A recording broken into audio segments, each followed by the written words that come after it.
Je suis à la gare de l'Est où je me prépare à rentrer chez moi après quelques jours de tournée pour le parrainage en faveur du meilleur candidat.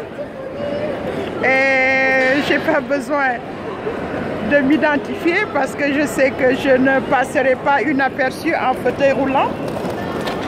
C'est une première de faire une campagne électorale présidentielle en fauteuil roulant avec un bon moral, et je dis bonne chance à mon candidat. Donc je suis à la gare de l'Est, je me dirige vers l'accueil handicapé qui me prendra en charge pour me mettre dans un TGV pour rentrer chez moi. Donc là je viens de l'Allemagne où j'ai fait les campagnes parce que vous savez, les Sénégalais cherchent à payer moins cher leur loyer en allant s'installer dans les provinces, dans les villages frontaliers. L'Allemagne coûte moins cher en matière de location et de pension alimentaire, les charges aussi. Donc beaucoup de Sénégalais sont dans les villages frontaliers. Bon, j'espère qu'au Sénégal ils font pareil et qu'ils savent qu'on n'a pas besoin d'un 4x4 ou d'un 8x8 pour faire sa campagne. Bon, là je suis en face de l'accueil handicapé, en fauteuil, et je fais ma marche arrière en attendant l'arrivée de mon train.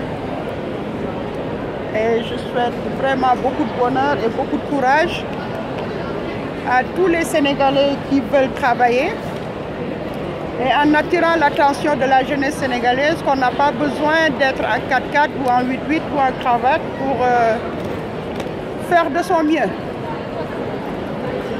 Voilà. Donc je suis là à la gare de l'Est avec une prise en charge. Je vais maintenant avec un frère qui m'assiste pour partir vers mon train. J'ai mon train à 18h12, j'arriverai chez moi à 19h22. Le temps de faire la route en fauteuil, je serai chez moi à 20h, Inch'Allah, avec la grâce de Dieu. Vous avez vu, dans la vie, il faut se battre, il faut avoir un bon moral, avoir un bon esprit. Vouloir que du bien aux gens, même s'ils vous poignardent et qu'ils vous donnent la claque, laissez tomber, parce qu'il y a un juge et c'est Dieu.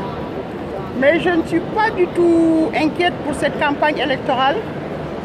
Avec le bilan du président Macky Sall qui a fait ses preuves, qui a vraiment fait ses preuves, et j'aimerais que la jeunesse sénégalaise puisse l'accompagner durant cette campagne présidentielle 2019. Si seulement il vous arrive de faire le mauvais choix, vous savez ce que ça va vous coûter? Vous allez perdre vos cheveux et vous deviendrez tous chauves. Tous chauves. Donc je demande à toutes les femmes, mères, jeunes filles, adolescentes, qui ont 18 ans, qui peuvent voter, sachez que votre avenir est entre vos mains. Votez pour le président Macky Sall, qui est un président passif, un homme intelligent, bien élevé, qui ne fera de mal à aucune personne, même pas une mouche. C'est la voie 10. D'accord, merci beaucoup. À lundi. Donc je reviendrai lundi sur Paris, parce que je vais essayer de rentrer dans les foyers vers Saint-Denis, un peu partout, la gare d'Austerlitz. Tant que j'ai le moral, je suis sur les routes. Je n'ai pas peur, moi, de me battre. Je n'ai pas non plus peur de battre campagne. Et je dis à mon très cher frère, qui est aussi un fils pour moi, que je le porte sur mon dos et sur mes épaules pour l'accompagner pour son deuxième mandat.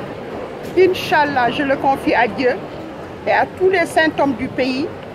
Je pense que les chefs religieux doivent arrêter cette machine à broyer le cerveau de la jeunesse sénégalaise, parce qu'il y a vraiment des gens qui sont des phénomènes à Dakar. Je l'ai dit à Pape Alé Niang le 11 novembre 2011 que jamais Idrissa Seck ne prendra le pouvoir. Je n'avais pas... Il s'est marré parce que quand il m'a dit « Maman, j'ai invité Idrissa Seck, mais il a décliné mon invitation. » Je lui dis « Mais il a raison. Parce que Idrissa Seck ne mettra jamais cette couronne. Jamais il ne recevra les clés du palais. J'en ai l'intime conviction. » Maintenant, je vois un jeune Sonko qui est un fils de la Casamance,